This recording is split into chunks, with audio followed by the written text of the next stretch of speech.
Bueno, de las irregularidades de esta institución es que principalmente con el dinero de aproximadamente 7,000 ahorradores fue utilizado en fondos ilegales, se realizó lavado de dinero y también algo que llama mucho la atención es la complicidad que hubo de las autoridades financieras con esta institución que no, bueno, bien que dejaron pasar por alto muchas cuestiones malas. Y también otra cosa que puedo mencionar es que una institución del gobierno tenía cuenta de ahorro con esta institución y pues esto te hace pensar muchas cosas, que algo no anda bien, ¿verdad? Y también lo que se puede decir es que con este dinero se realizaron gastos personales, se compraron bienes de una empresa llamada Trade y también otra cosa que yo pude notar es que mucho dinero fue enviado al extranjero para que no se notara las irregularidades que estaban realizando. Y esto es lo que yo noto más importante de esta pregunta. El proceso de supervisión que hicieron las autoridades financieras creo que de verdad fue un acto muy irresponsable por parte de la Comisión Nacional Bancaria y de Valores, ya que ante lo que pasaba en la sociedad financiera de FICREA y el proceso de supervisión que se llevó a cabo, aun cuando a simple vista había tantas irregularidades tan grandes, tan marcadas, este, lo dejaron pasar y no alarmaron a los ahorradores. Este problema, como sabemos, se hicieron visitas, varias visitas, en donde se detectaron bastantes irregularidades que eran motivo de alarmarse y aún así no lo hicieron. Además de esto, hacían muchos movimientos que no se debían, por ejemplo, captar recursos de organismos gubernamentales, que fue lo que pasó con el gobierno de Coahuila. En otra de las visitas se detectó que la cartera se estaba originando a través del Edman, como también había muchos contratos que, por cierto, eran muy deficientes y todos los contratos de crédito como de ahorro, aún así, de deficientes, cuando hacían las visitas se decía que cumplían con las observaciones. Bueno, un sinfín de irregularidades, pero aún así los datos de la comisión son reservados, así que por este motivo dijeron que no se podía alarmar a la gente y no se les podía dar ningún tipo de información de lo que salía de las visitas.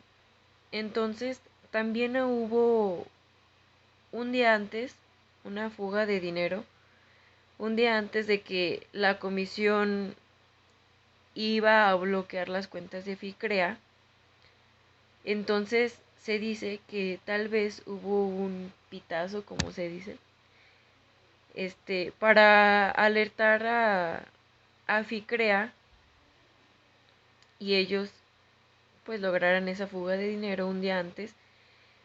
Entonces sabemos que tal vez hubo un poco de irresponsabilidad porque también se hubiera alertado de cualquier forma a los ahorradores para que ya no confiaran en esta sociedad.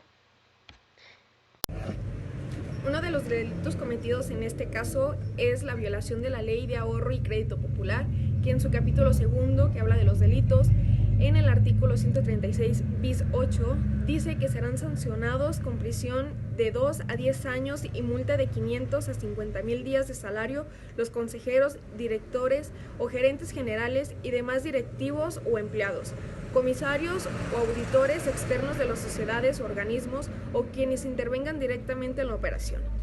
En su párrafo primero, que omitan, ordenen, omitir, registrar en los términos del artículo 117 de esta ley las operaciones efectuadas por la sociedad o organismo de que se trate, o que alteren o ordenen alterar los registros para ocultar la verdadera naturaleza de las operaciones realizadas eh, eh, afectando la composición de activos pasivos, cuentas contingentes o resultados. Otro de los delitos cometidos es el lavado de dinero, que en el Código Penal Federal, en el artículo 400 bis, dice textualmente en su primer párrafo que se impondrá de 5 a 15 años de prisión y 1,000 a 5,000 días de multa al que por sí o por interpósita persona realice cualquiera de las siguientes conductas: adquiera, enajene, administre, custodie, cambie, deposite en garantía, invierta, transporte o transfiera dentro del territorio nacional o de esta hacia el extranjero o a la inversa recursos, derechos o bienes de cualquier naturaleza con conocimiento de que proceden o presentan el producto de una actividad ilícita, con alguno de los siguientes propósitos, que es ocultar o pretender ocular, encubrir o impedir conocer el origen, localización o destino o propiedad de dichos recursos, derechos o bienes, o alertar alguna actividad ilícita. Otro de los delitos cometidos es el delito de fraude, que este delito lo comete el que, engañando a uno o aprovechándose del error en el que se hace ilícitamente de alguna cosa o alcance un lucro indebido. El delito de fraude se castiga con las siguientes penas. En el párrafo tercero habla de 3 a 12 años de prisión y multa hasta de 120 veces el salario si el valor de lo defraudado fuere mayor de 500 veces el salario. Y en cuanto a las reformas, claro que se necesita reformar y deben de haber más cambios en la forma de trabajar con las sociedades financieras. En materia penal, yo agregaría un cambio en el delito de robo y que se agregara el delito de robo en sistemas financieros. En cuanto a sanciones, también agregaría una sanción mayor a la que ya se tiene, tanto en delito de robo como en el de peculado, como en el delito de operaciones con recursos de procedencia ilícita.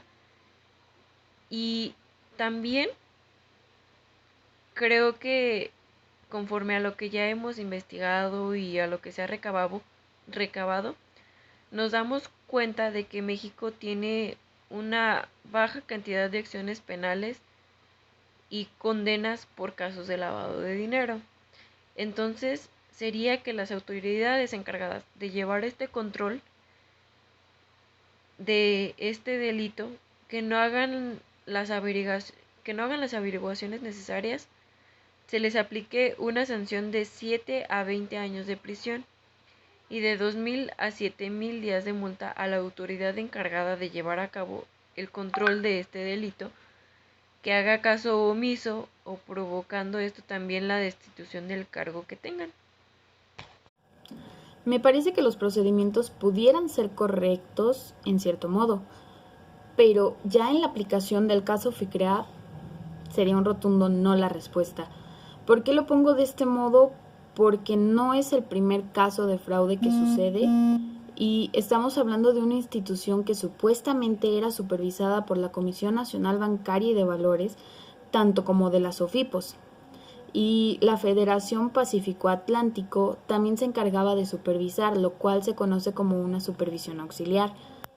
Aquí ya da mucho de qué pensar y ya parece que hay un conflicto de intereses, puesto que la misma federación es cliente de FICREA.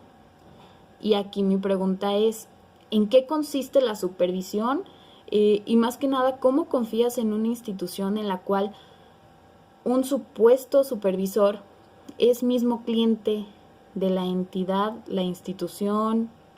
Incluso lo peor de este rollo es que a los que nunca se les avisó de las irregularidades que había fue a los clientes de FICREA. Hay ciertas situaciones que huelen muy mal y que dan mucho de qué pensar, desde los hechos que sucedieron de que salieron 8 millones de euros a España, incluso ya cuando la Fiscalía General de la República se encontraba supervisando. Esto me parece que pasó en el mes de octubre y salen 470 millones de dólares 2 días antes de la intervención. Entonces, existen varias situaciones que huelen muy mal. Y aquí donde quedan los ahorradores, dónde está su dinero. Ellos son víctimas de una institución que era regulada, fiscalizada por el sistema financiero mexicano. Y vamos, esto no pasó de la noche a la mañana. Tuvieron que dar las señales, pero quienes tuvieron que darlas no lo hicieron. No alertaron a las autoridades y hay una evidente falla en el sistema de supervisión. Los ahorradores cuentan con dos principales instancias. Una de ellas es la Comisión Nacional Bancaria y de Valores, que tiene como objeto supervisar y regular las entidades integrantes del sistema financiero. Esto para procurar la estabilidad y correcto funcionamiento, así como mantener y fomentar el sano y equilibrio desarrollo de dicho sistema para la protección del interés del público. En este caso, para denunciar ante la Comisión Nacional Bancaria y de Valores, se puede hacer de 3 diferentes maneras, ya sea personalmente, de manera telefónica o vía correo electrónico. En este proceso se informa a las autoridades sobre el probable mal funcionamiento que están teniendo las instituciones. Estas se encargan de analizar y en dado caso de que ellos se den cuenta de que tienen algún incumplimiento, notifican al promovente así como a la institución que cometió dicha falta y deciden de qué manera se va a castigar o las observaciones necesarias. La otra principal defensora es la Comisión Nacional para la Protección y Defensa de los Usuarios de Servicios Financieros, mejor conocida como la CONDUCEF. Este es un organismo que tiene la tarea de promover, asesorar, proteger y defender los derechos de los ahorradores. La CONDUCEF se encarga de crear y fomentar entre los usuarios una cultura adecuada respecto de las operaciones y servicios financieros. Para dejarlo más claro, la CONDUCEF tiene entre sus principales tareas la supervisión de las instituciones financieras para que tengan una buena relación con la gente que las usa y en caso de surgir un problema entre ellos, actuar como mediador para alcanzar los mejores acuerdos, siempre protegiendo los derechos de ambas partes. En este caso hay 4 maneras de denunciar, siendo físicamente, vía correo electrónico, vía telefónica o por medio de su página web a través de su plataforma.